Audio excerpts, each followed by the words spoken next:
Picture this. It's 6 a.m. in Manhattan, and Sarah's alarm pierces through another restless night. As a marketing director at a Fortune 500 company, she's surrounded by success, yet something feels fundamentally missing.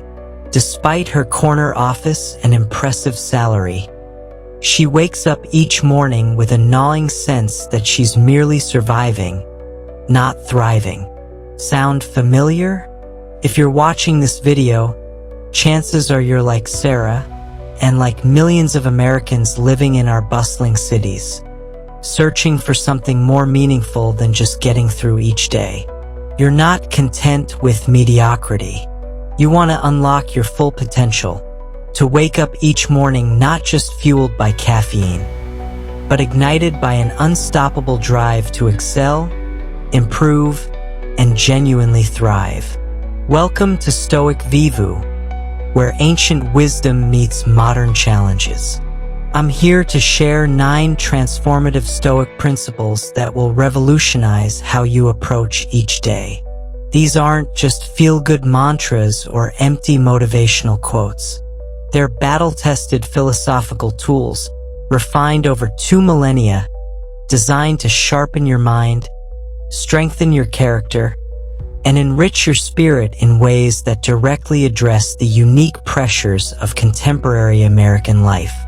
Whether you're navigating the competitive landscape of Silicon Valley, managing the fast-paced demands of Wall Street, or pursuing your dreams in the creative hubs of Los Angeles or Austin, these principles will serve as your daily compass.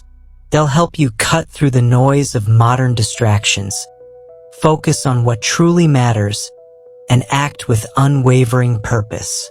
The Stoic philosophers, Marcus Aurelius, Epictetus, and Seneca, weren't ivory tower academics. They were practitioners who faced real challenges: political upheaval, personal loss, and the daily grind of responsibility. Their wisdom emerged from the crucible of experience, making it perfectly suited for our modern struggles with imposter syndrome, decision fatigue, social media overwhelm, and the constant pressure to perform. Each principle we'll explore today represents a pillar of inner strength that you can build, brick by brick, through daily practice. They're designed to work together, creating a comprehensive framework for personal excellence that goes far beyond surface-level productivity hacks. Think of this as your morning routine upgrade, a systematic approach to mental and spiritual fitness that will transform not just how you start your day, but how you navigate every challenge and opportunity that comes your way. These principles will help you develop what the Stoics called an inner citadel, an unshakable core of strength and wisdom that no external circumstance can diminish. As we dive into each principle, you'll discover practical strategies for implementing ancient wisdom in distinctly modern contexts. From boardroom negotiations to family dinners, from social media interactions to personal goal setting, these Stoic tools will enhance every aspect of your life. So grab your coffee, settle in, and prepare to embark on a journey that will fundamentally change how you see yourself and your potential. Let's explore these 9 daily declarations that will transform you from someone who merely survives each day into someone who thrives with purpose, clarity, and unshakable inner strength. 1. The foundation of inner strength: recognizing your true capacity. Meet David, a 32-year-old software engineer in Seattle. Every morning, he stares at his reflection while brushing his teeth, and the same thought echoes through his mind: am I really cut out for this? Despite his computer science degree from a prestigious university and 3 successful product launches under his belt, David constantly questions his abilities. When his manager assigns him to lead a new AI initiative, his first instinct isn't excitement, it's panic. What if I fail? What if they discover I don't actually know what I'm doing? This internal dialogue isn't unique to David. It's the soundtrack of imposter syndrome that plays in the minds of countless professionals across America's major cities. From Wall Street analysts to Silicon Valley entrepreneurs, from Chicago consultants to Miami startup founders, we've collectively forgotten a fundamental truth that the ancient Stoics understood with crystal clarity. We are far more capable than we believe. The first pillar of Stoic wisdom begins with a simple yet revolutionary daily declaration: I am capable. But this isn't just positive self-talk or wishful thinking. It's a profound recognition of your inherent strength, competence, and resilience, qualities that exist within you regardless of external circumstances or past failures. Epictetus, who spent years as a slave before becoming one of history's most influential philosophers, understood capability in its deepest sense. He taught, you have power over your mind, not outside events. Realize this and you will find strength. This isn't about denying reality or pretending challenges don't exist. It's about anchoring yourself in an unshakable truth. You possess the internal resources necessary to handle whatever life presents. When you wake up each morning and remind yourself, I am capable, you're not engaging in arrogance or developing an inflated ego. There's a crucial distinction here that many people miss. Arrogance assumes superiority over others and demands external validation. True capability, as the Stoics understood it, is grounded in honest self-assessment and inner strength. It's the quiet confidence that comes from knowing your worth without needing others to confirm it. Marcus Aurelius, who balanced the immense pressures of ruling the Roman Empire with personal philosophical development, wrote in his Meditations, you have power over your mind, not outside events. Realize this and you will find strength. He understood that capability isn't about controlling outcomes, but about trusting your ability to respond wisely to whatever outcomes arise. Consider Sarah, a marketing executive in Manhattan who recently received feedback that her presentation style was too aggressive for the company culture. The old Sarah would have spiraled into self-doubt, questioning everything from her communication skills to her career choice. But Sarah, who practices Stoic principles, approaches this differently. She reminds herself, I am capable. This doesn't mean dismissing the feedback or becoming defensive. Instead, it means viewing the situation through the lens of growth and adaptation. She thinks, I'm capable of learning new communication styles. I'm capable of adjusting my approach while maintaining my authentic voice. I'm capable of turning this feedback into an opportunity for professional development. This shift in internal dialogue creates what psychologists call a positive feedback loop. When you truly believe in your capabilities, it shows in your posture, your voice, your decision-making, and your willingness to take calculated risks. Others begin to perceive this confidence, which reinforces their trust in your abilities, which in turn strengthens your own self-belief. But here's where many people get stuck. They wait for external validation before believing in their capabilities. They think, I'll feel capable once I get the promotion, or I'll believe in myself after I achieve this goal. The Stoics understood this backward thinking as a trap. Seneca wrote, every new beginning comes from some other beginning's end. Your capability doesn't depend on past achievements or future successes. It exists in this moment, ready to be acknowledged and activated. The practice of affirming your capability serves as a beacon during inevitable moments of doubt. And make no mistake, doubt will come. It arrives when you're facing your biggest challenges, when the stakes feel highest, when the voice of fear grows loudest. In these moments, the simple reminder, I am capable, becomes a lifeline back to your center of strength. This isn't about convincing yourself of something false. It's about remembering something true that you've temporarily forgotten. You've already overcome challenges that once seemed impossible. You've already learned skills that once felt beyond your reach. You've already adapted to changes that once felt overwhelming. These experiences aren't accidents, they're evidence of your inherent capability. The Stoic approach to capability also involves honest self-assessment. Marcus Aurelius regularly examined his thoughts, actions, and motivations not to criticize himself, but to understand his strengths and areas for growth. When you declare, "I am capable," you're not claiming perfection. You're acknowledging that you have the capacity to learn, grow, adapt, and respond to life's challenges with wisdom and resilience. Practically speaking, this principle transforms how you approach every aspect of your day. In meetings, instead of second-guessing your contributions, you speak with the confidence of someone who belongs at the table. When facing difficult conversations, you approach them knowing you can handle whatever emerges. When tackling new projects, you focus on learning and problem-solving rather than worrying about failure. The ripple effects extend far beyond professional settings. In relationships, you communicate more authentically because you're not constantly seeking approval. In personal goals, you take action despite uncertainty because you trust your ability to figure things out along the way. In moments of crisis, you remain centered because you know that whatever happens, you have the inner resources to respond appropriately. Remember, your capability isn't something you need to earn, prove, or justify to anyone, including yourself. It's your birthright as a conscious, thinking, adapting human being. The Stoics understood that recognizing this truth isn't the end of personal development, it's the beginning.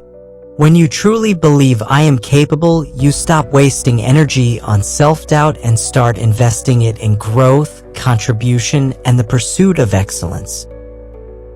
2. The Architect of Destiny: Mastering the Power of Perception. Meet Jennifer, a 28-year-old financial analyst in Chicago who just received devastating news. The startup she's been analyzing for months has been acquired by a competitor, effectively killing the deal she's been working on around the clock. Her first instinct is familiar to anyone who's faced professional setbacks. She feels like a victim of circumstances beyond her control. "This always happens to me," she thinks. "I put in all this work and then something completely outside my influence ruins everything." But what if Jennifer's entire understanding of this situation is fundamentally flawed? What if, instead of being a victim of external forces, she's actually the architect of her own response and therefore her own destiny? This brings us to the second pillar of Stoic wisdom, embodied in the daily declaration, "I shape my reality." This isn't New Age wishful thinking or magical thinking. It's one of the most profound and practical insights from ancient philosophy, rooted in a fundamental Stoic principle that Marcus Aurelius articulated perfectly: you have power over your mind, not outside events. Realize this and you will find strength. The Stoics understood something that modern neuroscience has only recently confirmed. Our perceptions literally dictate our reality. Not in some mystical sense, but in the very real way that our interpretation of events determines our emotional responses, our decisions, and ultimately the trajectory of our lives. When Jennifer views her situation as another thing that happened to me, she becomes passive, reactive, and powerless. But when she shifts to "how can I use this situation to create something better?" she becomes active, proactive, and powerful. Epictetus, who understood powerlessness intimately from his years in slavery, taught his students a revolutionary concept: it's not what happens to you, but how you react to it that matters. This wasn't philosophical theory for him, it was survival wisdom. He learned that even in the most constrained circumstances, we retain the ultimate freedom, the power to choose our response. Consider Marcus, a 35-year-old marketing director in Los Angeles who was just passed over for a promotion he'd been counting on. The old Marcus would have spiraled into resentment, spending weeks analyzing what went wrong, who was to blame, and how unfair the corporate world is. But Marcus, who practices Stoic principles, approaches the setback differently. He reminds himself, "I shape my reality." This doesn't mean denying disappointment or pretending the promotion doesn't matter. Instead, it means recognizing that this moment right now is raw material for creating something meaningful. Marcus asks himself, what can this teach me about my career goals? How might this redirect me towards something even better? What skills can I develop during this time that will make me indispensable for the next opportunity? Within a week, Marcus has enrolled in a digital marketing certification program, started a side project to build his portfolio, and scheduled coffee meetings with 3 industry leaders he's been meaning to connect with. The promotion he didn't get becomes the catalyst for career growth he wouldn't have pursued otherwise. This is what it means to shape your reality, not through magical thinking, but through intentional response. Seneca, who navigated the treacherous waters of Roman politics while building immense wealth and influence, understood this principle in practical terms. He wrote, "Every new beginning comes from some other beginning's end." He recognized that what appears to be an ending is often the raw material for a new beginning, but only if we choose to see it that way. The power to shape your reality operates on multiple levels. At the most fundamental level, it's about the stories you tell yourself about what's happening in your life. Jennifer could tell herself the story of another failed project or the story of valuable market intelligence that will inform my next analysis. Marcus could tell himself the story of being overlooked again or the story of being redirected toward my true calling. These aren't just different ways of thinking, they're different ways of being. The story you choose determines your energy level, your creativity, your willingness to take risks, and your ability to see opportunities that others miss. When you truly believe you shape your reality, you stop waiting for perfect conditions and start creating them. This principle extends far beyond career setbacks. Consider Lisa, a single mother in Denver who's struggling to balance her nursing career with raising 2 young children. She could focus on the story of "I'm overwhelmed and unsupported," which would lead to stress, resentment, and eventual burnout. Or she could choose the story of "I'm building resilience and teaching my children what determination looks like," which leads to pride, purpose, and sustainable energy. The Stoics understood that shaping your reality requires taking full ownership of your life, not just the outcomes, but the process. This means acknowledging that every decision, every reaction, and every thought contributes to the canvas of your existence. You're not just responding to life, you're actively creating it. Marcus Aurelius captured this beautifully in his personal journal, "The universe is change, our life is what our thoughts make it." He understood that while we can't control external events, we have complete authority over our internal responses, and it's those responses that ultimately determine the quality and direction of our lives. Practically speaking, this principle transforms how you approach challenges, setbacks, and even routine daily experiences. Instead of asking, "Why is this happening to me?" you ask, "How can I use this?" Instead of "What's wrong with this situation?" you ask, "What's possible here?" Instead of "I have to deal with this," you think, "I get to work with this raw material." This shift in perspective doesn't eliminate difficulties, but it fundamentally changes your relationship with them.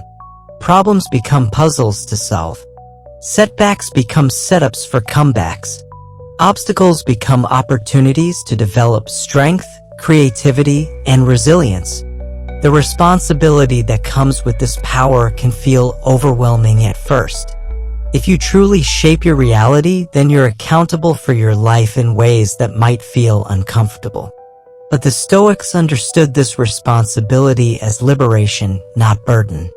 When you accept that you're the architect of your destiny, you stop being a victim of circumstances and start being the author of your story.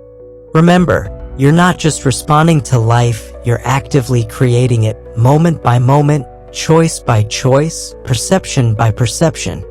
The canvas is yours, the brushes are in your hands, and every day offers fresh paint. What masterpiece will you create? 3. The virtue of clear vision, navigating life with Stoic purpose.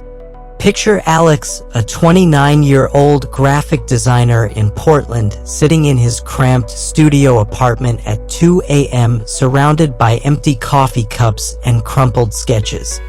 He's been freelancing for 3 years, but tonight feels different, heavier. The client revisions seem endless, the bills keep mounting, and he can't shake the feeling that he's lost somewhere in the maze of daily survival. Where am I even going with all this? He wonders, staring at his laptop screen. Every day feels like I'm just putting out fires instead of building something meaningful.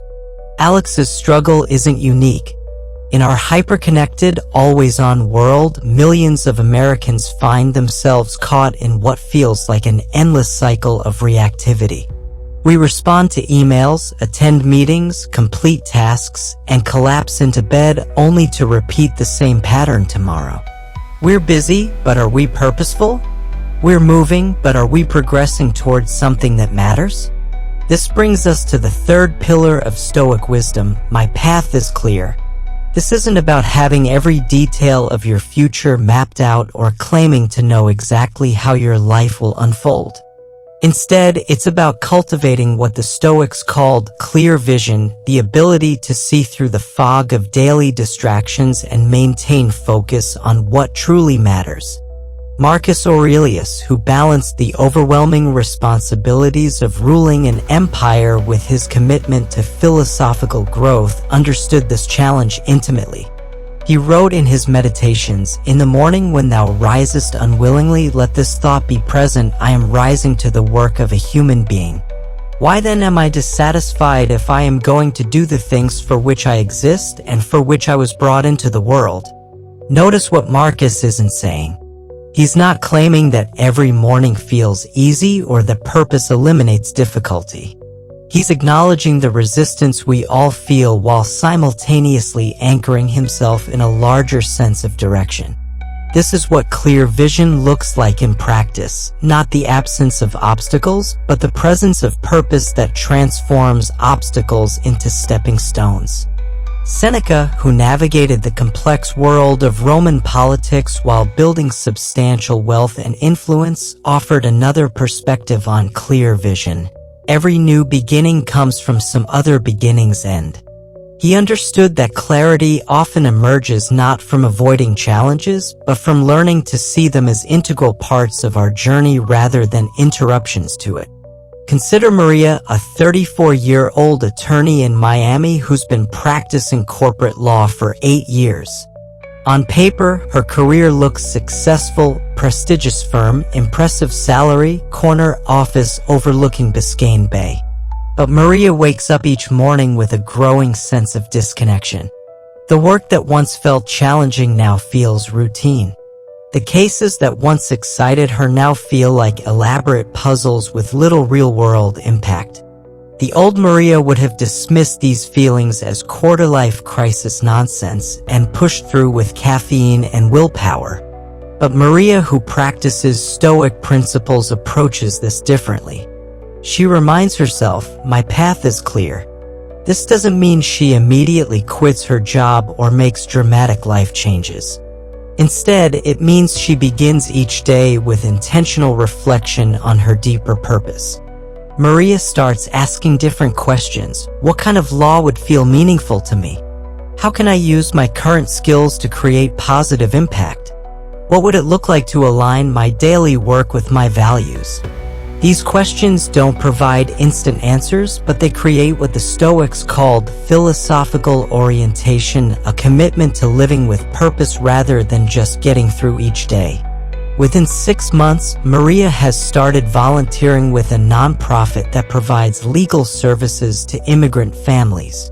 She's also begun transitioning her practice toward environmental law, using her corporate experience to help businesses navigate sustainability regulations. Her path became clear not through a dramatic revelation, but through consistent attention to what felt meaningful and purposeful. Epictetus, who understood constraint and limitation from his years in slavery, taught that clear vision isn't about having unlimited options, it's about seeing clearly within whatever circumstances we face. He said, "Wealth consists in not having great possessions, but in having few wants." Applied to life direction, this means clarity comes not from having endless possibilities, but from understanding what truly matters to you. The Stoic approach to clear vision involves what they called strategic navigation. This means maintaining focus on your destination while remaining flexible about the specific route. Think of it like using GPS navigation. You have a clear destination, but you're prepared to take alternate routes when you encounter traffic, construction, or unexpected obstacles. Consider James, a 31-year-old software engineer in Austin who's been working toward launching his own tech startup. His original plan was to develop a social media platform, but after 18 months of development, he realizes the market is oversaturated and his unique value proposition isn't strong enough. The old James would have seen this as failure and either given up or stubbornly continued down the wrong path. But James, who practices Stoic principles, reminds himself, "My path is clear." His path isn't specifically about social media, it's about building technology that solves meaningful problems. This clarity allows him to pivot toward developing accessibility software for people with disabilities, leveraging skills he developed in his previous project while serving a market with genuine need. Marcus Aurelius captured this beautifully: the impediment to action advances action. What stands in the way becomes the way. Clear vision doesn't eliminate obstacles, it transforms them from roadblocks into route markers. Every challenge becomes information about how to adjust your approach while maintaining your direction.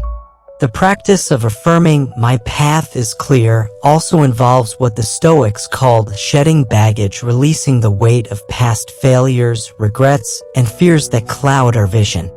Alex, our Portland designer, carries the weight of 3 failed business ventures and countless client rejections.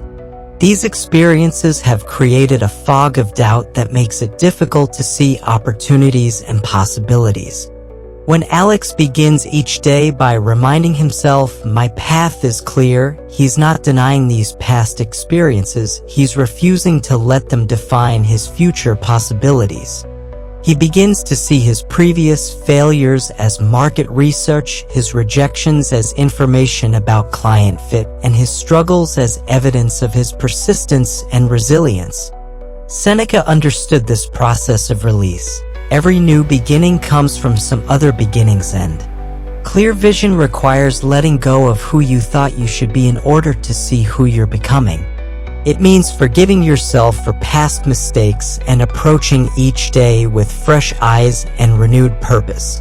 The practical impact of clear vision extends into every aspect of daily life. When your path is clear, decision-making becomes easier because you have criteria for evaluation. Opportunities align with your direction get serious consideration, those that don't get polite decline. Your energy becomes more focused because you're not scattered across competing priorities. Remember, clarity isn't a destination you reach, it's a practice you cultivate. Each morning when you remind yourself, "My path is clear," you're not claiming to have all the answers. You're committing to living with intention, purpose, and strategic focus, regardless of what challenges the day might bring. 4. The discipline of daily progress, embracing continuous virtue. Meet Rachel, a 33-year-old data scientist in San Francisco who's been trying to transition into machine learning for the past 2 years. Every Monday, she creates ambitious study schedules, purchases new online courses, and promises herself this will be the week she finally makes significant progress. By Wednesday, she's usually behind schedule. By Friday, she's convinced herself she's not cut out for this level of technical complexity. Sound familiar? Rachel's struggle represents one of the most common challenges in personal development, the gap between our aspirations for dramatic transformation and the reality of incremental progress. We live in a culture obsessed with overnight success stories, viral breakthroughs, and revolutionary changes. But the Stoics understood something profoundly different about human growth, something that modern science has confirmed. Meaningful development happens through consistent daily practice, not sporadic bursts of intense effort. This brings us to the fourth pillar of Stoic wisdom: I grow stronger daily. This isn't just motivational rhetoric, it's a sophisticated understanding of how human beings actually develop capabilities, resilience, and wisdom over time.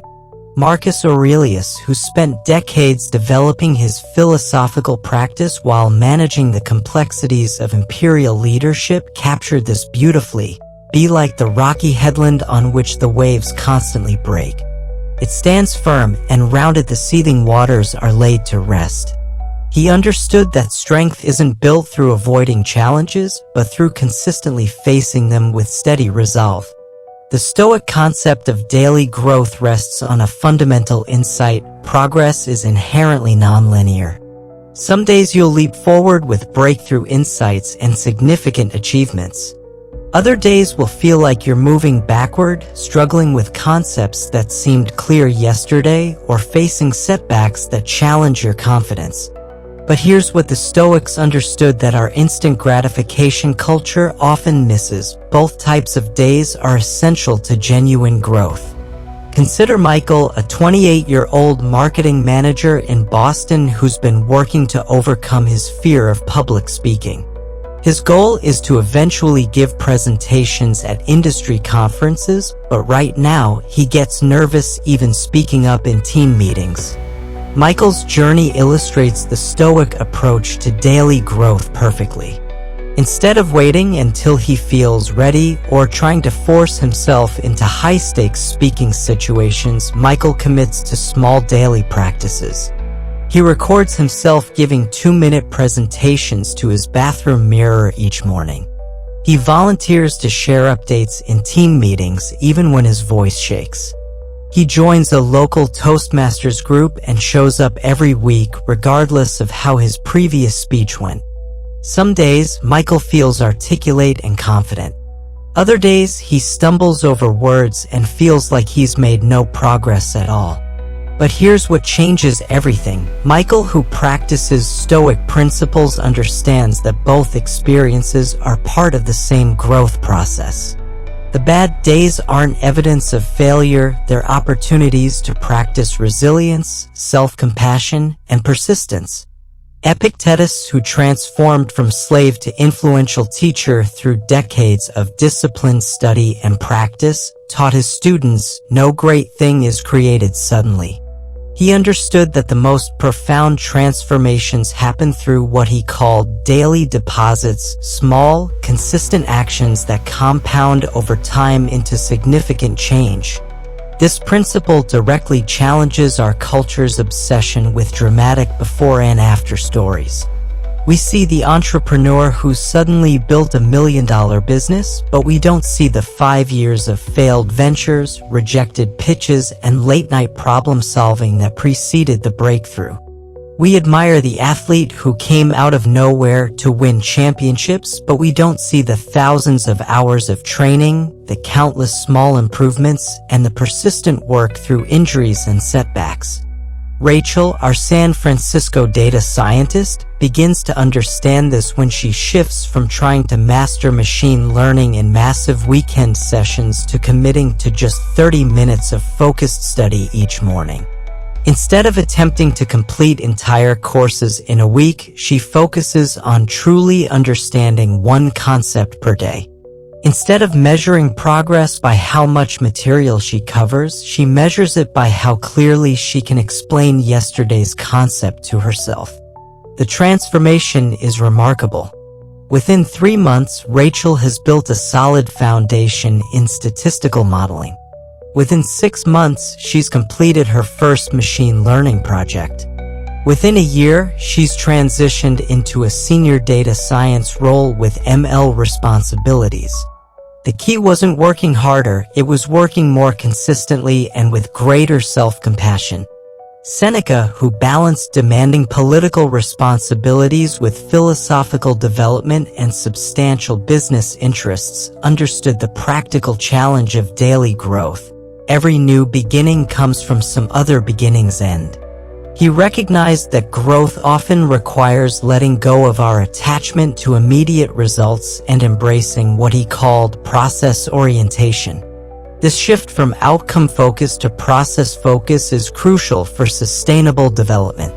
When Rachel was focused on outcomes, I need to master machine learning, every day that didn't feel like significant progress became evidence of failure. When she shifted to process focus, I commit to learning something new about ML every day became an opportunity for success regardless of how much she learned or how difficult the material felt. The Stoic approach to daily growth also emphasizes what Marcus Aurelius called philosophical reflection. Each evening he would review his day, noting what he learned, where he grew, and how he could improve tomorrow. This wasn't harsh self-criticism, it was compassionate self-assessment designed to support continuous improvement. Consider Lisa, a 26-year-old architect in Chicago who's been working to develop her leadership skills. Each evening, she spends 10 minutes reflecting on her interactions with colleagues. Where did I communicate clearly? When did I listen effectively? What would I do differently in that challenging conversation with the client?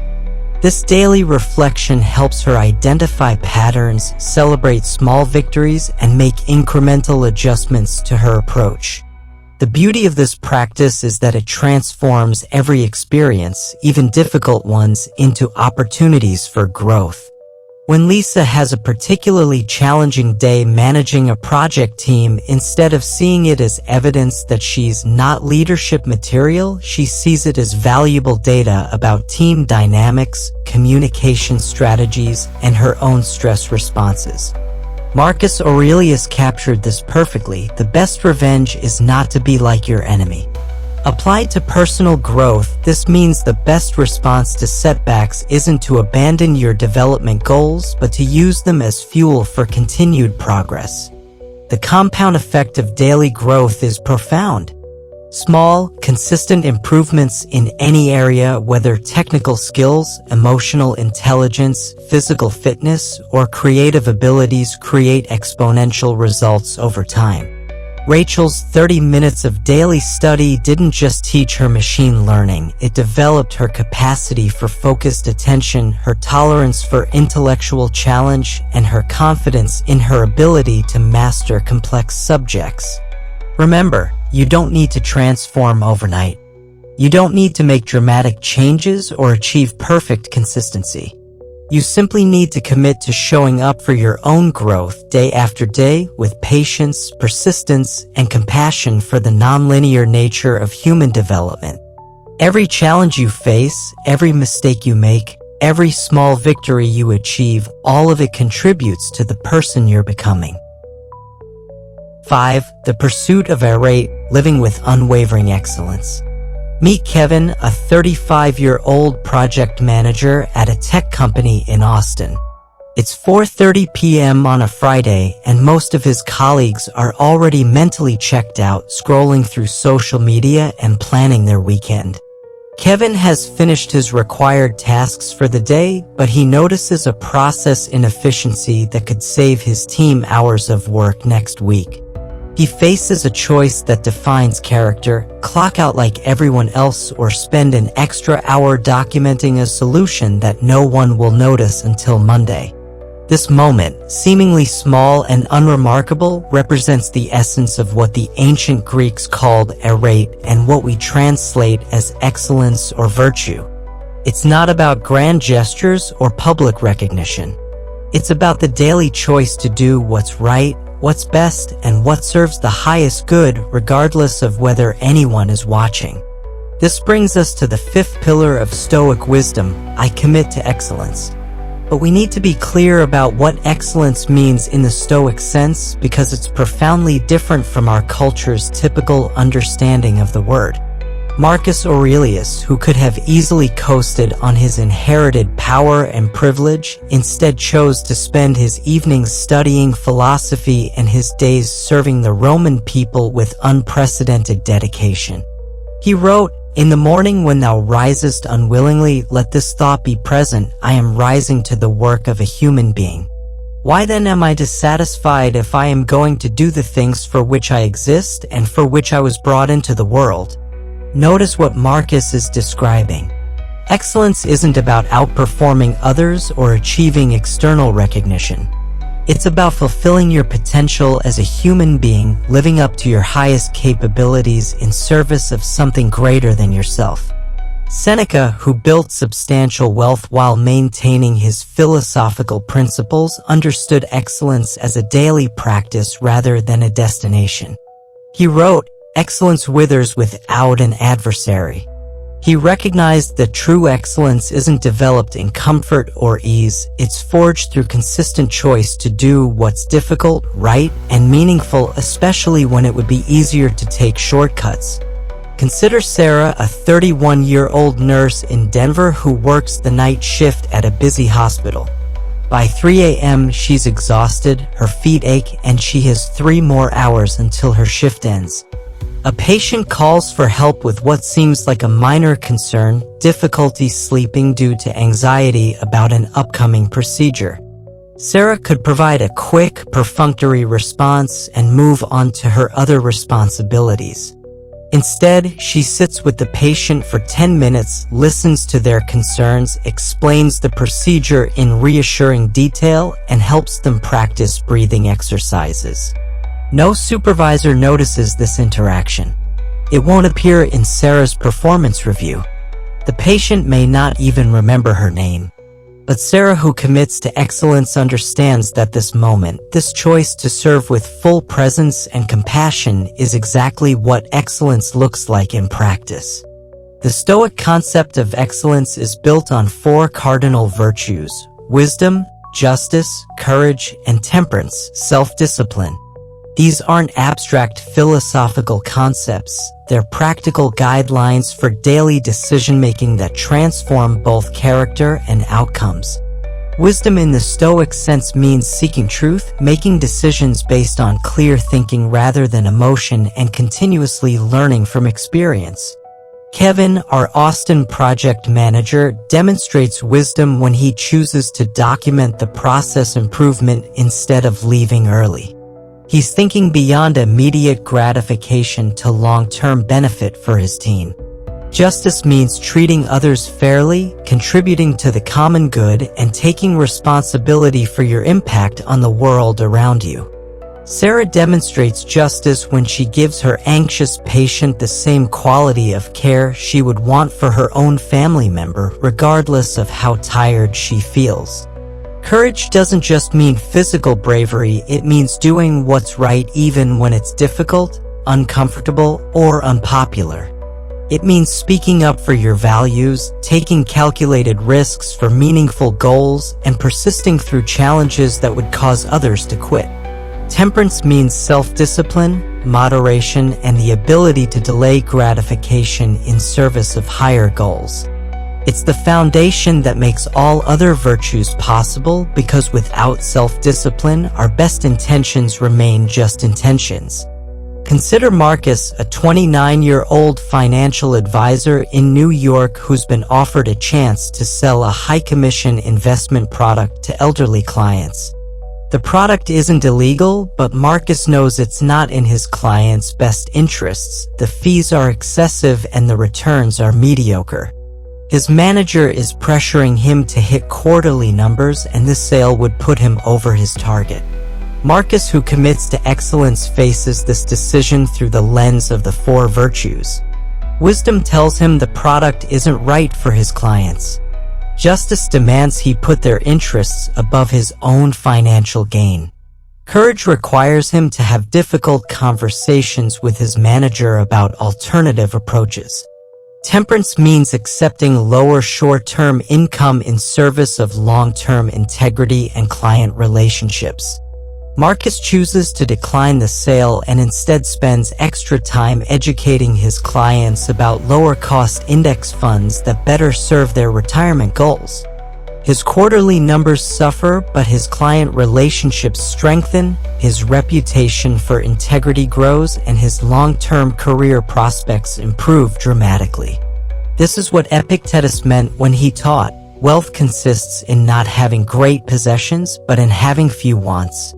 True wealth and true excellence comes from aligning your actions with your values, regardless of external pressures or short-term costs. The pursuit of excellence also requires what the Stoics called philosophical courage, the willingness to stand alone when necessary. Excellence often means choosing the harder path when others take shortcuts, maintaining standards when others compromise, and staying committed to growth when others settle for mediocrity. Consider Jennifer, a 27-year-old marketing coordinator in Los Angeles who notices her company's social media campaigns contain subtle but problematic stereotypes. She could ignore the issue, it's not technically her responsibility, and raising concerns might create tension with her creative team. But Jennifer, who commits to excellence, understands that true excellence requires speaking up for what's right, even when it's uncomfortable. Jennifer schedules a meeting with her supervisor, presents research on inclusive marketing practices, and volunteers to lead a company-wide training on unconscious bias in advertising. The process is challenging and sometimes awkward, but it results in more thoughtful, inclusive campaigns that better serve the company's diverse customer base. The beautiful paradox of Stoic excellence is that it's simultaneously demanding and liberating. It's demanding because it requires consistent choice of the harder path, continuous self-examination, and unwavering commitment to virtue. But it's liberating because it frees you from the exhausting pursuit of external validation, competitive comparison, and the anxiety that comes from tying your self-worth to outcomes beyond your control. When you truly commit to excellence in the Stoic sense, you measure success by the quality of your effort, the integrity of your choices, and the alignment between your actions and your values. This creates what Marcus Aurelius called inner freedom, the ability to maintain your standards and sense of purpose regardless of external circumstances. Remember, excellence isn't about being perfect or better than others. It's about being the best version of yourself, consistently choosing virtue over convenience and contributing to something greater than your own immediate interests. Every moment offers a new opportunity to practice excellence, and every choice to do so strengthens your character and expands your capacity for meaningful impact. 6. The warrior's accountability, rejecting the chains of justification. Meet Tom, a 32-year-old sales manager in Phoenix who's been struggling to hit his quarterly targets for the past 6 months. As he sits in his car after another disappointing client meeting, the familiar mental soundtrack begins. The market is terrible right now. Our pricing isn't competitive. Marketing isn't generating quality leads. The new CRM system is confusing everyone. My territory got the worst accounts when they redistributed last year. Each excuse feels valid. Each justification contains elements of truth. But Tom doesn't realize he's engaging in what the Stoics considered one of the most destructive human tendencies, the seductive comfort of surrendering personal agency through elaborate justification. This brings us to the 6th pillar of Stoic wisdom: excuses do not define me. This isn't about harsh self-criticism or denying legitimate challenges. It's about recognizing that excuses, however reasonable they may sound, are chains that bind us to mediocrity and prevent us from accessing our true power to create change. Epictetus, who spent years in physical chains as a slave before becoming one of history's most influential teachers, understood the psychology of excuses with profound clarity. He taught, "No one can hurt you without your permission." This wasn't naive optimism from someone who hadn't faced real hardship, it was hard-won wisdom from someone who learned that even in the most constrained circumstances, we retain the ultimate freedom, the power to choose our response. The Stoic understanding of excuses goes deeper than simple personal responsibility. They recognize that excuses serve a psychological function. They provide temporary relief from the discomfort of accountability.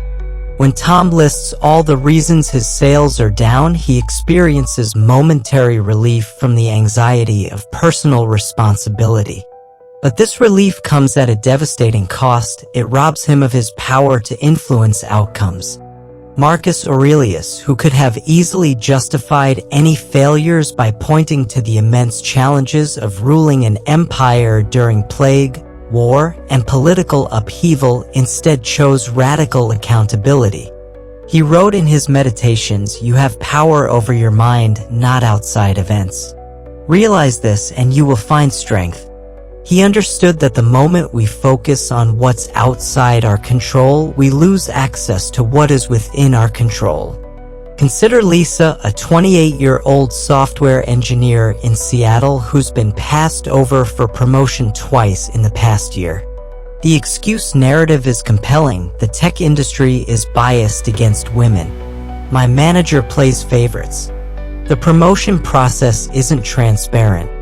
They promote based on politics, not merit.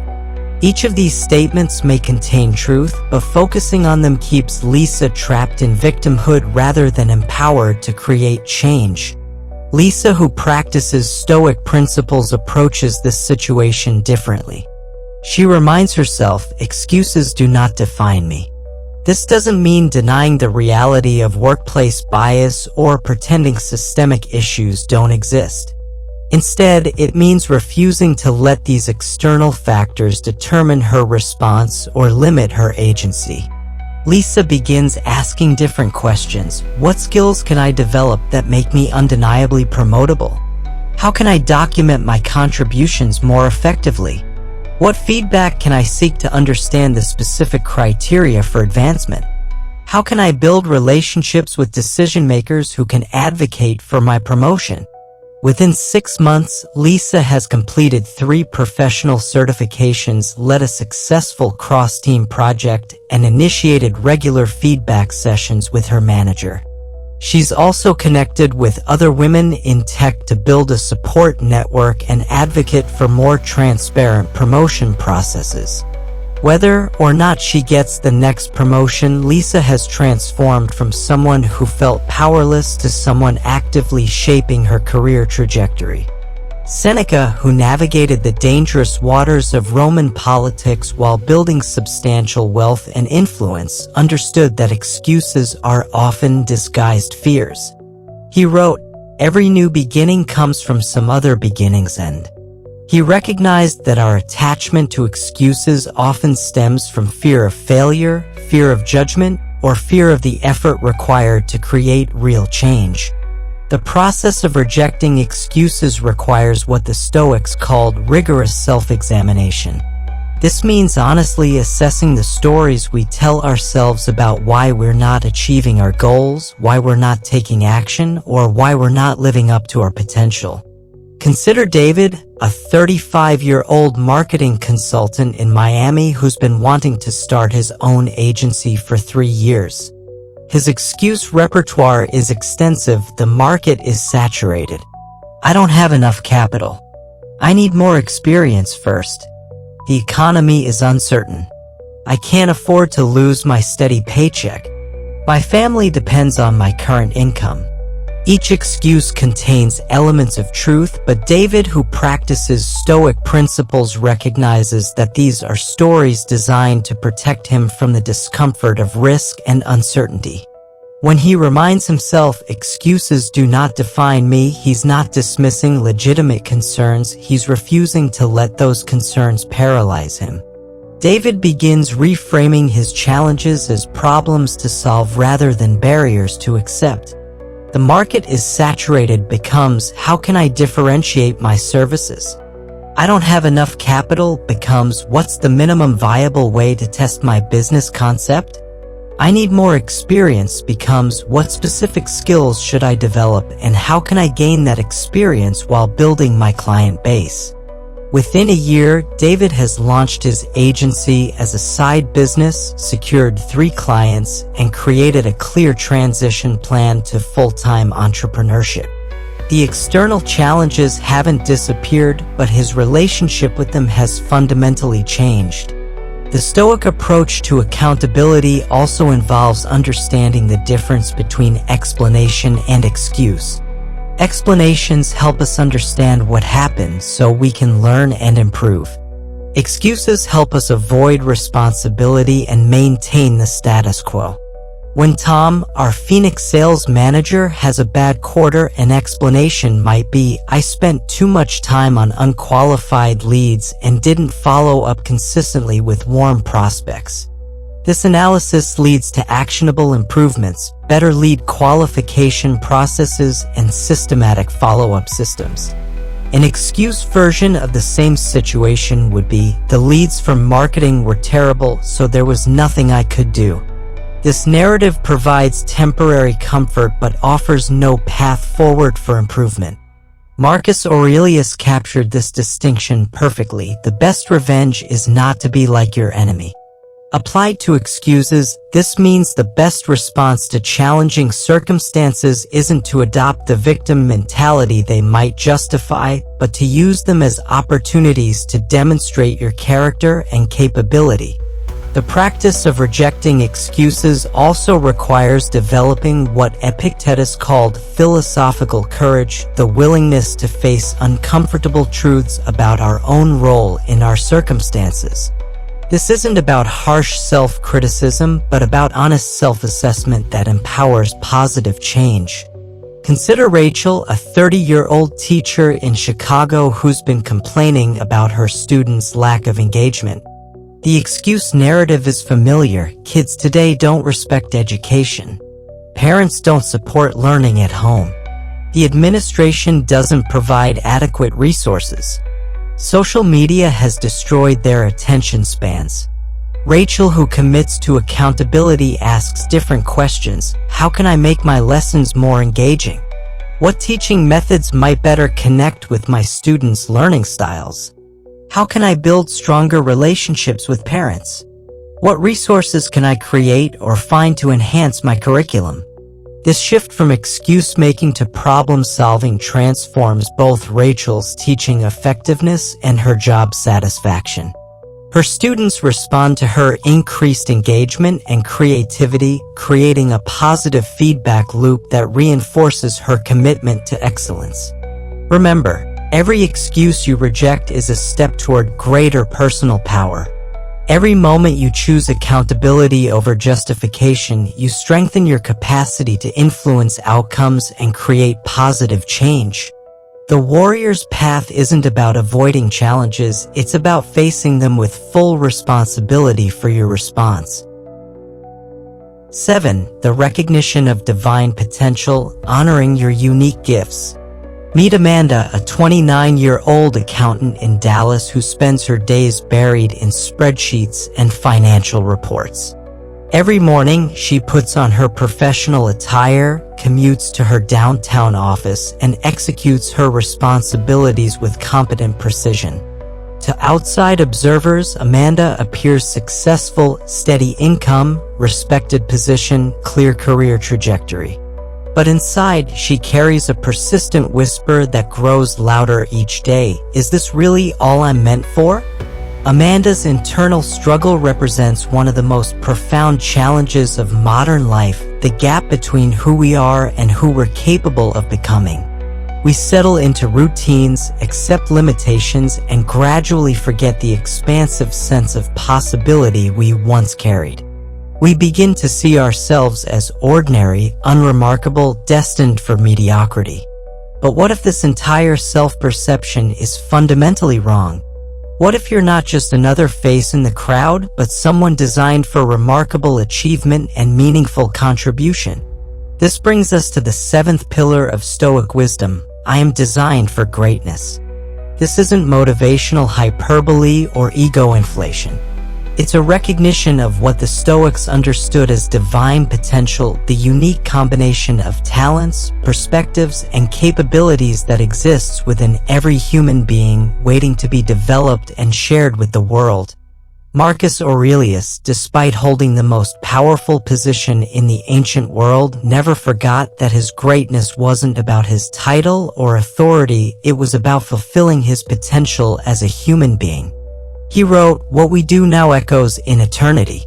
He understood that every person carries within them the capacity to create ripple effects that extend far beyond their immediate circumstances.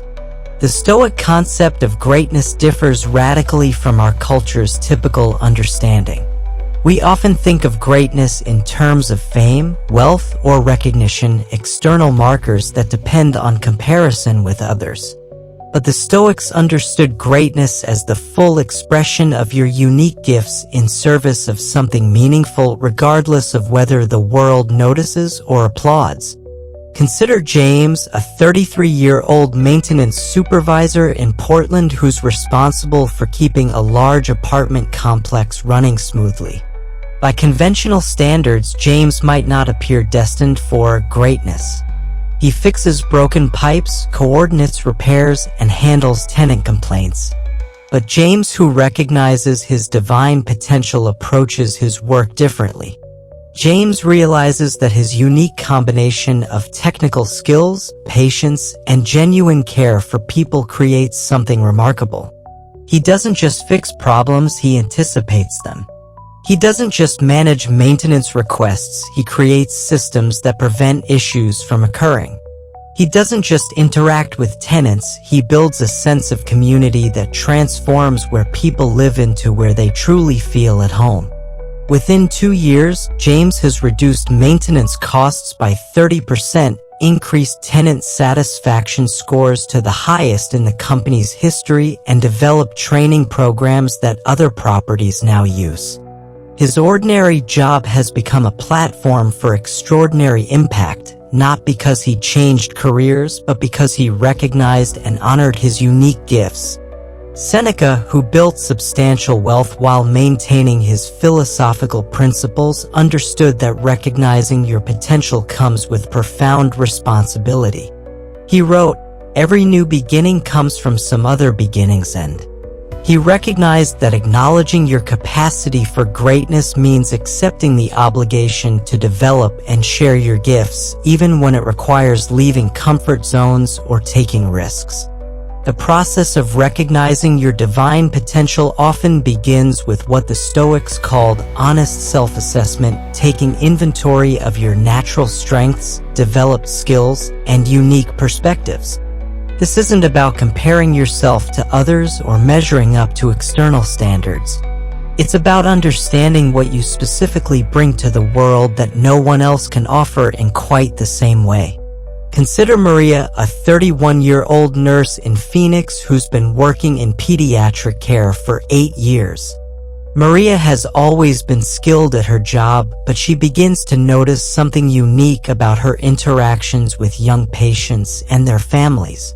She has an unusual ability to explain complex medical procedures in ways that reduce anxiety, help children feel brave, and give parents confidence in treatment decisions. Maria, who recognizes her divine potential, doesn't dismiss this ability as just part of the job. Instead, she begins to see it as a unique gift that deserves development and broader application. She starts volunteering to train new nurses in patient communication, develops educational materials for families, and eventually creates a program that helps children prepare for surgery through storytelling and play therapy. Maria's recognition of her unique gifts transforms not just her own career satisfaction, but the experience of hundreds of families navigating medical challenges. Her greatness isn't measured by salary or title, it's measured by the fear she transforms into courage, the confusion she transforms into understanding, and the despair she transforms into hope. Epictetus, who rose from slavery to become one of history's most influential teachers, understood that greatness often emerges from unlikely circumstances. He taught, "Wealth consists in not having great possessions, but in having few wants."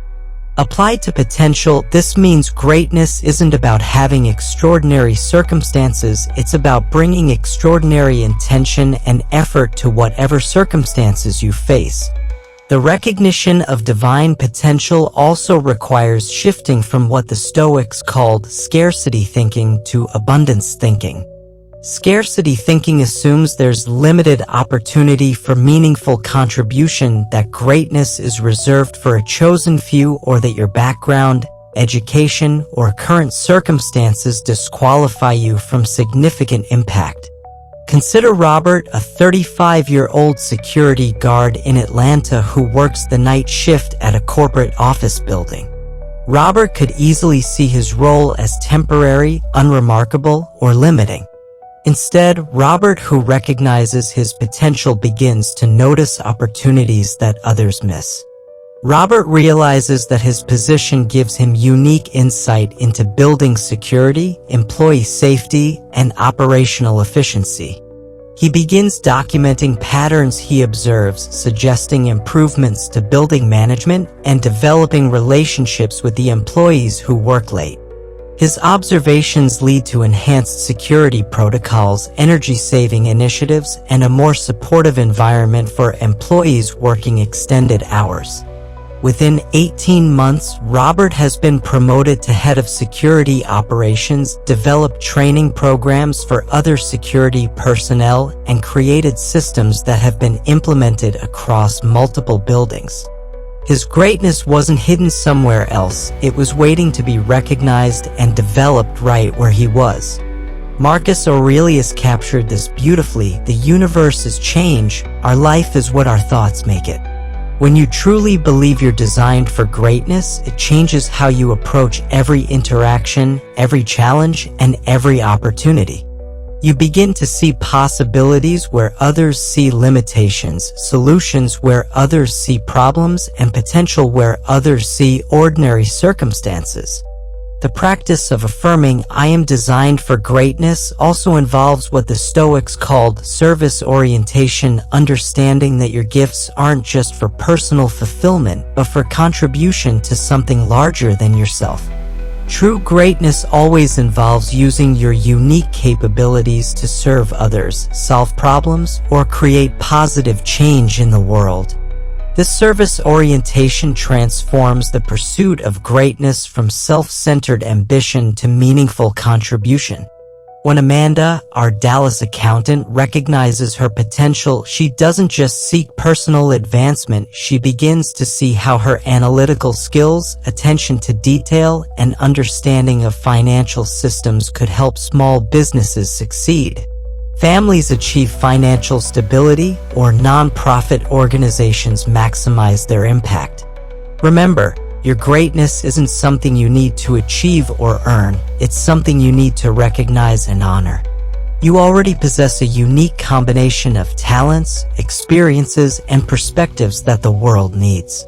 The question isn't whether you're designed for greatness, the question is whether you'll have the courage to recognize it and the discipline to develop it in service of something meaningful.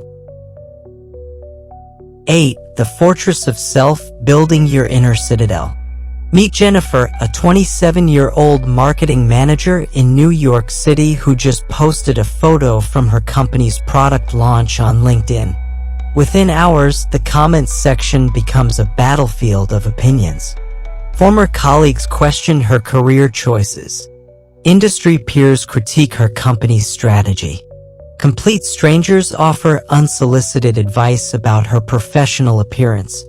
By evening, Jennifer finds herself obsessively refreshing the post, her self-worth rising and falling with each new comment. Jennifer's experience illustrates one of the most challenging aspects of modern life, navigating the constant stream of external opinions, judgments, and expectations that bombard us daily. Social media amplifies every voice. News cycles manufacture outrage.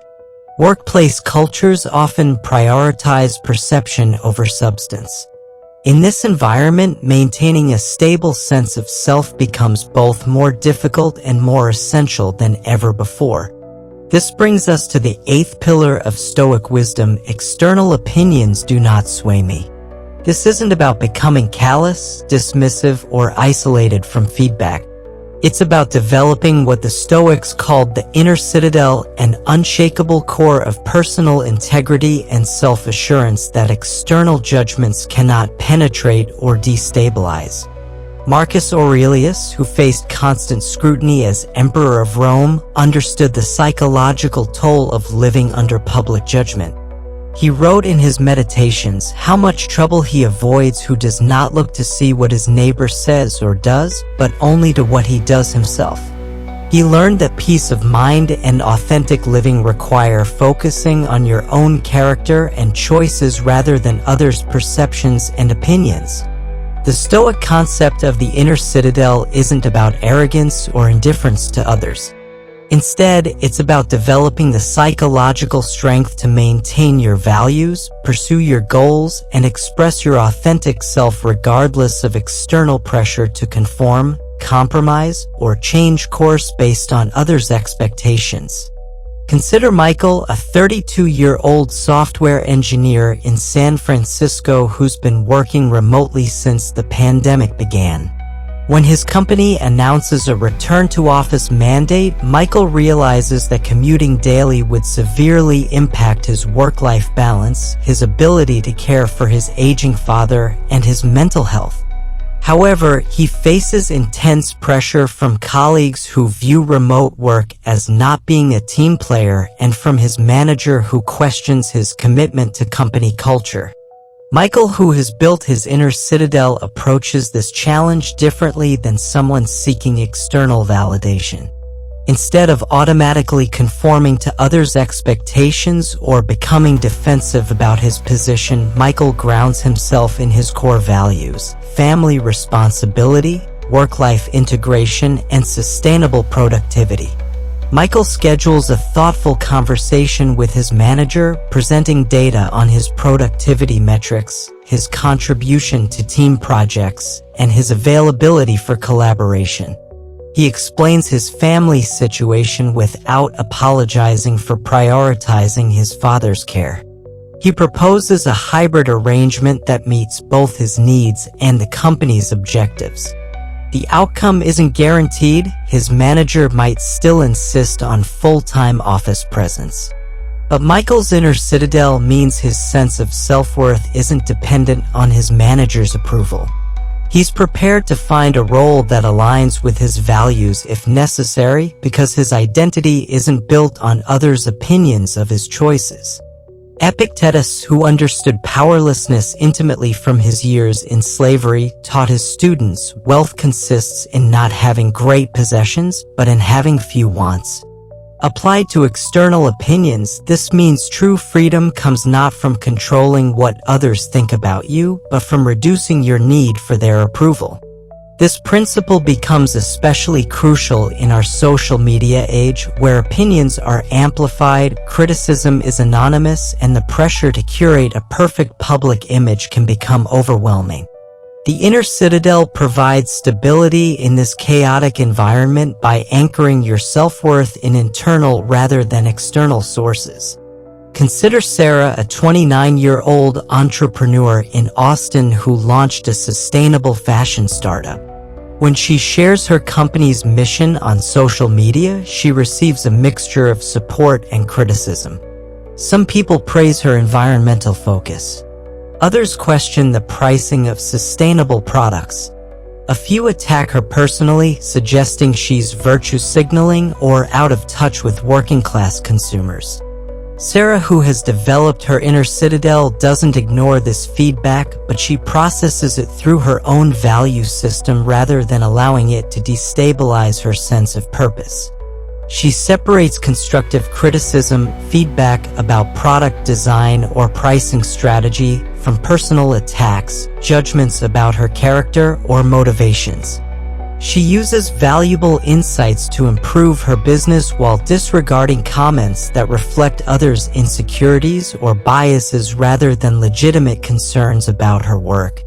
Seneca, who navigated the dangerous waters of Roman politics while maintaining his philosophical principles, understood that building an inner citadel requires discernment about which voices deserve attention. He wrote, "Every new beginning comes from some other beginning's end." He recognized that developing inner strength often requires ending our attachment to others' approval and beginning to trust our own judgment. The process of building your inner citadel involves several key practices. First, regular self-reflection helps you clarify your core values, understand your motivations, and assess your choices based on internal rather than external criteria. When Jennifer, our New York marketing manager, spends time each week reflecting on her career goals, her professional values, and her definition of success, she becomes less susceptible to others' opinions about her choices. Second, the inner citadel requires what the Stoics called philosophical courage, the willingness to stand alone when your values conflict with popular opinion or social pressure. This doesn't mean being contrarian for its own sake, but being willing to maintain your integrity even when it's uncomfortable or costly. Consider David, a 34-year-old teacher in Chicago who notices his school's emphasis on standardized test scores is compromising students' actual learning and creativity. Despite pressure from administrators to teach to the test and criticism from colleagues who view his approach as naive, David maintains his commitment to holistic education that develops critical thinking, creativity, and character alongside academic achievement. David's inner citadel allows him to pursue teaching methods that serve his students' long-term development rather than short-term metrics, even when his approach is questioned or criticized. He documents his students' progress through multiple measures, communicates his philosophy clearly to parents and administrators, and continues developing his craft based on educational research rather than political pressure. Third, building your inner citadel requires developing what Marcus Aurelius called sympathetic detachment, the ability to care about others' well-being without being controlled by their opinions.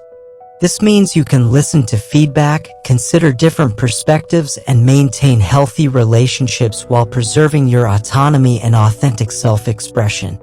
The inner citadel also provides resilience during inevitable criticism or rejection.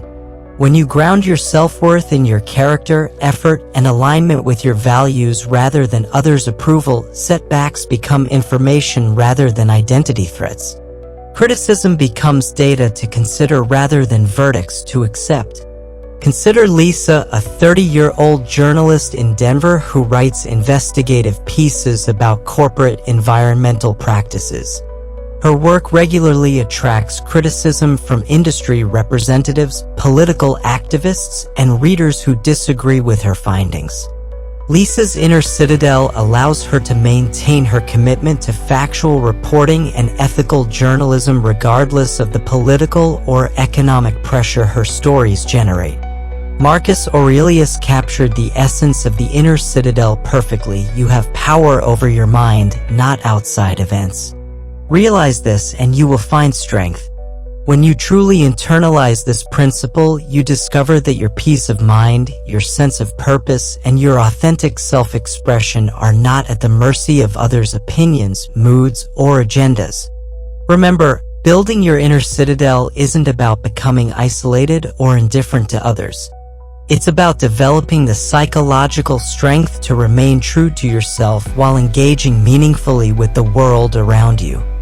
Your values, your character, and your authentic contribution to the world are too important to be determined by the fluctuating opinions of others. 9. The art of presence, mastering the eternal now. Meet Carlos, a 34-year-old financial advisor in Los Angeles who's sitting across from his 8-year-old daughter at their favorite breakfast spot on Saturday morning. She's excitedly telling him about her school science project on butterflies, complete with animated gestures and detailed explanations about metamorphosis.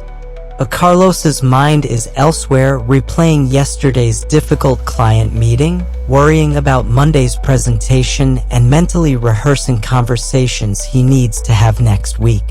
His daughter notices his distraction and asks, "Daddy, are you listening to me?" The question hits him like a wake-up call. He's physically present but mentally absent from one of the most precious moments of his week.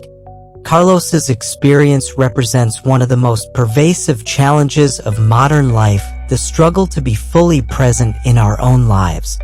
We live in an age of unprecedented distraction where our attention is constantly pulled between past regrets and future anxieties, between digital notifications and mental to-do lists, between where we are and where we think we should be. This brings us to the ninth and final pillar of Stoic wisdom: I embrace the present moment. This isn't just about mindfulness or stress reduction, it's about recognizing that life doesn't happen in the past or future. It happens right now, in this moment, and our capacity to engage fully with the present determines the quality and meaning of our entire existence. Marcus Aurelius, who faced the overwhelming responsibilities of governing an empire while dealing with plague, war, and political upheaval, understood the crucial importance of present moment awareness. He wrote, "Confine yourself to the present." This wasn't escapism or denial of his responsibilities, it was recognition that he could only influence what was happening right now in this moment through his immediate choices and responses. The Stoic approach to presence is fundamentally different from popular mindfulness concepts that focus primarily on relaxation or stress relief. For the Stoics, present moment awareness was a matter of effectiveness, wisdom, and authentic living. They understood that when your mind is scattered across different times and places, you lose access to your full intelligence, creativity, and emotional resources. Consider Maria, a 31-year-old emergency room nurse in Miami who works in one of the most high-pressure environments imaginable. During a typical shift, Maria might treat dozens of patients with conditions ranging from minor injuries to life-threatening emergencies. The stakes are high, the pace is relentless, and the emotional demands are intense. Maria, who practices present moment awareness, approaches her work differently than colleagues who are constantly anticipating the next crisis or dwelling on previous cases. When she's with a patient, her attention is fully focused on that person's immediate needs. She notices subtle changes in vital signs that others might miss. She picks up on emotional cues that help her provide more compassionate care. She makes clearer decisions because her mind isn't fragmented across multiple concerns. This focused presence doesn't just improve Maria's clinical effectiveness, it also protects her from the burnout that affects many healthcare workers. By staying grounded in the present moment, she avoids the mental exhaustion that comes from constantly replaying difficult cases or anticipating future challenges. Seneca, who balanced demanding political responsibilities with philosophical development and business interests, understood that present moment awareness is essential for wise decision-making. He wrote, "True happiness is to enjoy the present without anxious dependence upon the future." He recognized that when we're mentally living in the future, we miss the information, opportunities, and relationships that are available to us right now. The practice of embracing the present moment also transforms our relationship with challenges and difficulties. Instead of adding mental suffering to unavoidable pain by dwelling on how things should be different or worrying about how they might get worse, we learn to respond to what's actually happening with clarity and appropriate action. Consider James, a 29-year-old startup founder in Seattle whose company is facing a potential funding crisis. The old James would spend sleepless nights cycling through worst-case scenarios, replaying past decisions he wishes he'd made differently, and creating elaborate mental models of future catastrophe. This mental time travel would leave him exhausted, anxious, and less capable of addressing the actual challenges facing his business. James, who embraces the present moment, approaches this crisis differently. He acknowledges his concerns about the future and learns from past mistakes, but he focuses his energy on what he can do today to improve his company's situation. He makes phone calls to potential investors, refines his business model based on recent market feedback, and has honest conversations with his team about current realities and immediate next steps. This present-focused approach doesn't guarantee success, but it maximizes James's chances of finding creative solutions and maintaining the mental clarity needed for effective leadership during challenging times. Epictetus, who understood constraint and limitation from his years in slavery, taught that present moment awareness is actually a form of freedom. He said, "Wealth consists in not having great possessions, but in having few wants." Applied to time and attention, this means true wealth comes from fully experiencing what you have right now rather than constantly yearning for different circumstances. The art of presence also dramatically improves the quality of our relationships. When we're fully present with others, not planning what we'll say next, not checking our phones, not mentally reviewing our to-do lists, we create space for genuine connection, deeper understanding, and more meaningful communication. Consider Rachel, a 33-year-old marketing executive in Boston who realized that her relationships with colleagues, friends, and family had become superficial despite spending lots of time with people. She was physically present but mentally elsewhere, going through the motions of social interaction without truly engaging. Rachel, who commits to present moment awareness, begins approaching conversations differently. When a colleague shares concerns about a project, Rachel listens without immediately jumping to solutions or judgments. When her partner talks about his day, she puts away her phone and gives him her full attention. When friends gather for dinner, she focuses on enjoying their company rather than documenting the experience for social media. The transformation in Rachel's relationships is remarkable. Colleagues begin seeking her input more often because they feel heard and understood. Her romantic relationship deepens as both partners feel more connected and appreciated. Her friendships become more satisfying because the time they spend together feels meaningful rather than obligatory. Marcus Aurelius captured this beautifully. The universe is change, our life is what our thoughts make it. When your thoughts are anchored in the present moment, your life becomes more vivid, more engaging, and more fulfilling because you're actually experiencing it rather than thinking about it. The practice of embracing the present moment also enhances what the Stoics called philosophical attention, the ability to notice the lessons, beauty, and opportunities that exist in ordinary moments. When Carlos, our Los Angeles financial advisor, learns to be fully present during breakfast with his daughter, he doesn't just improve their relationship, he discovers joy, wonder, and perspective that enriches his entire life. Present moment awareness also provides what Marcus Aurelius called philosophical resilience, the ability to respond to challenges with wisdom rather than react from anxiety or habit. When you're grounded in the present, you have access to your full range of resources, your creativity, your emotional intelligence, your problem-solving abilities, and your capacity for wise judgment.